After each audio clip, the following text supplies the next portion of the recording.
আসসালামু আলাইকুম। আজ আমি আপনাদের জন্য নিয়ে এসেছি দারুণ স্বাদের টমেটো সস রেসিপি। খুব সহজ কিছু উপকরণ দিয়ে এই সসটা বানানো যাবে ঘরেই, একদম রেস্টুরেন্টের মতো। টমেটো সস বানানোর ক্ষেত্রে কিন্তু একদম পাকা লাল টমেটো নিতে হবে। আমি এখানে একদম পাকা লাল টমেটোই নিয়েছি। চলুন তাহলে দেরি না করে দেখে নিই রেসিপিটা। কড়াই গরম করে টমেটোগুলো দিয়ে দিব। আমি টমেটোগুলো ফালি করে কেটে নিয়েছি।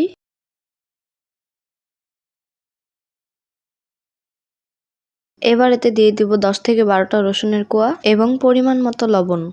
তলানিতে যেন লেগে না যায় এর জন্য অল্প পরিমাণে পানি দিয়ে দিব এবং নেড়েচেড়ে নিব।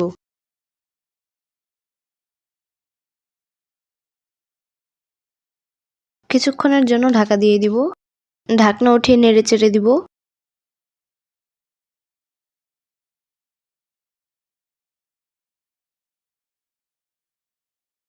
আবার কিছুক্ষণের জন্য ঢাকা দিয়ে দিব।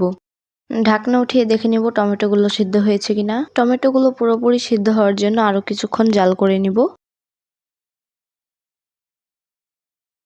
টমেটোগুলো পুরোপুরি সিদ্ধ হয়ে গিয়েছে। এবার ভালোভাবে ঠান্ডা করে নিয়ে ব্লেন্ডারে ব্লেন্ড করে নিব।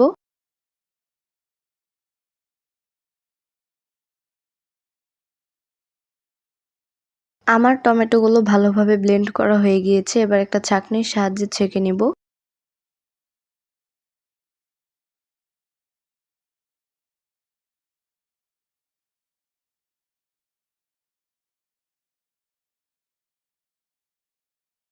টমেটোগুলো ছাঁকা হয়ে গিয়েছে। দেখুন কত বড় বড় দানা বেরিয়েছে। এই দানাগুলো টমেটো সসের মধ্যে দিলে সসটা ভালোভাবে তৈরি হবে না।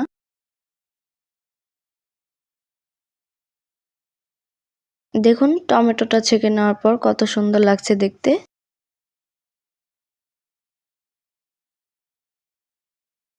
ব্লেন্ড করে রাখা টমেটোগুলো আবার কিছুক্ষণের জন্য জাল করে নিব। আর এতে দিয়ে দিব পরিমাণ মতো মরিচের গুঁড়া, দিয়ে ভালোভাবে নেড়েচেড়ে দিব।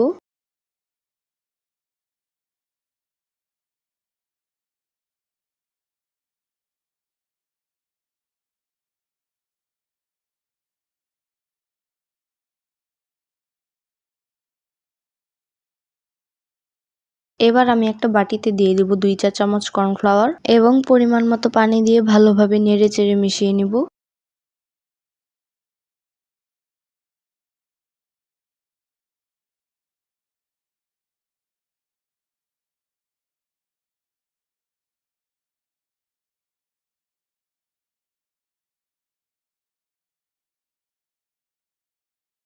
এবার এতে দিয়ে দিব 1 চা চামচ পরিমাণে বিট লবণ।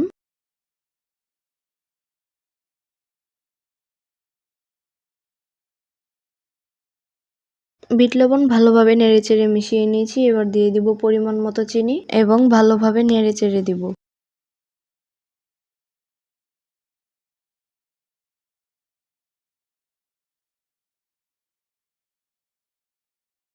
এবার এতে দিয়ে দিব পানি দিয়ে গুলিয়ে রাখা কর্নফ্লাওয়ার এবং কর্নফ্লাওয়ার দেওয়া অবস্থায় অনবরত নাড়তে থাকতে হবে।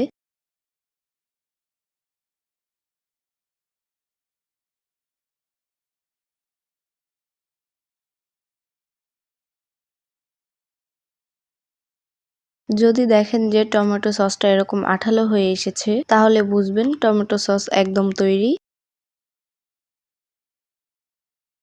আমি এরকম করে আঙুল দিয়ে দেখে নিচ্ছি টমেটো সসটা পারফেক্ট হয়েছে কিনা। যদি সসটা পড়ে যায় তাহলে বুঝবেন যে এখনো টমেটো সসটা তৈরি হয়নি। আমাদের রেসিপি তৈরি, এবার পরিবেশন করব। দেখলেন তো কত সহজে ঘরেই বানানো যায় মজাদার টমেটো সস। যদি রেসিপিটি ভালো লেগে থাকে তাহলে লাইক দিন এবং কমেন্ট করে জানান কেমন লাগলো। আরো নতুন নতুন রেসিপি পেতে আমাদের চ্যানেলটি সাবস্ক্রাইব করতে ভুলবেন না এবং আমার ফেসবুক পেজেও ফলো দিতে ভুলে যাবেন না। আবার দেখা হবে নতুন কোনো রেসিপি নিয়ে। ততদিন ভালো থাকুন, সুস্থ থাকুন। ধন্যবাদ।